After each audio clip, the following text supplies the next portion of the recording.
Mr. Deputy Speaker, Sir, we have been talking proudly of the economic progress of our country. In this connection, I would like to point out that the biggest industry in our state is the agricultural industry. But in this regard, I feel that we have not played fair with the agriculturist because today he is in great plight.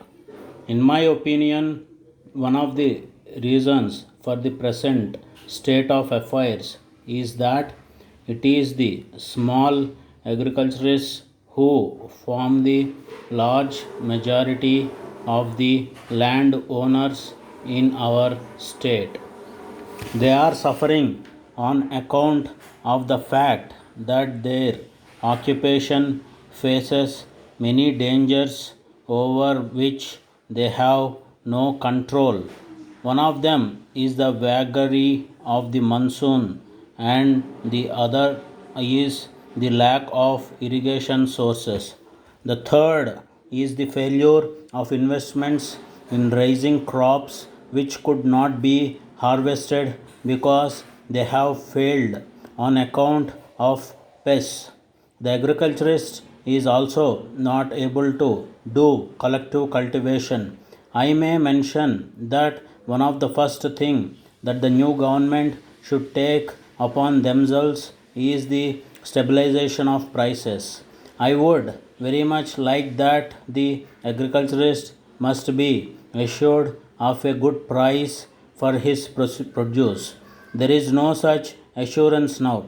Today the prices are at a certain level, and at the time when the agriculturist tries to sell his produce, the prices fall very much according to the likes of speculators.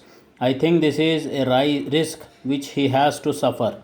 So I am sure it is necessary to stabilize prices. In this connection, I wish to point out that even in rich countries, agriculture is subsidized.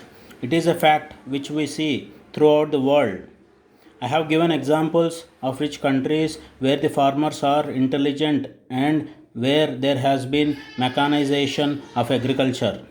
If agriculture is not paying even in those countries, it must be much more. So, in a poor country like ours, where small agriculturists form the majority, so, agricultural subsidy must be a part of the policy of any government. As far as I can see, no provision has been made for this in our budget. The future government should take into consideration this factor and take steps to stabilize the prices of agricultural produce. Then only they will be able to make the agriculturist stand on his own feet. Then, if we introduce a policy of insurance for his crops, we can improve his a lot. Then, so far as the middle classes are concerned, their plight has been discussed in this house again and again, and I need not go into that now. There is one other matter to which I wish to refer, namely the question of textbooks for primary school children. I have been suggesting again and again that the textbooks for children of primary schools must be of the best type. So far as this matter is concerned, I made a suggestion in the past for this purpose that the best men in the educational field must be recruited for the purpose of selecting textbooks for small children, for we know that future prosperity of the country depends on the quality of education which we are able to give to our children. This is a matter which should not be delayed. Further, it is a state of affairs that the textbooks which are prescribed for children are not available for many months. So, it is the responsibility of the state to supply proper textbooks for the primary school children at the right time. Letter from Surya and Company, Kolkata to Messrs. Murali and Company, Mumbai. Dear Sirs, we thank you for your order as desired by you. We have booked your order dated the 3rd June for 200 pieces of cycles together with accessories. In this connection, we regret to inform you that there has been irregular power supply in the Kolkata industrial region during the past 1 month, and our program of production has been affected. It has been resulted in a huge backlog of orders, so it will not be possible for us to execute your order according to the schedule of delivery agreed upon. We are trying to fulfill our commitments so to the best of our ability. Even then, supply may be delayed by 3 to 4 weeks. We very much regret the inconvenience caused to you, especially in view of our long and satisfactory business relations with you.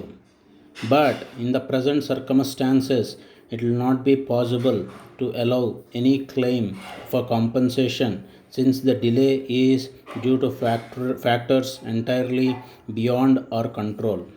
In spite of the fact that we have suffered some losses on account of the present difficulty, we are ready and willing to maintain the prices agreed upon if you are able to confirm that the ordered quantity will be accepted when supplied.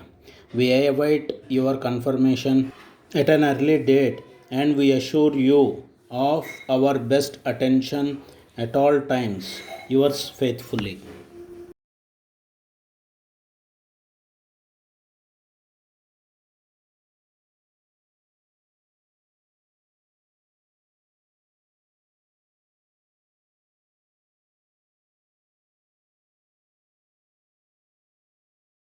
గారు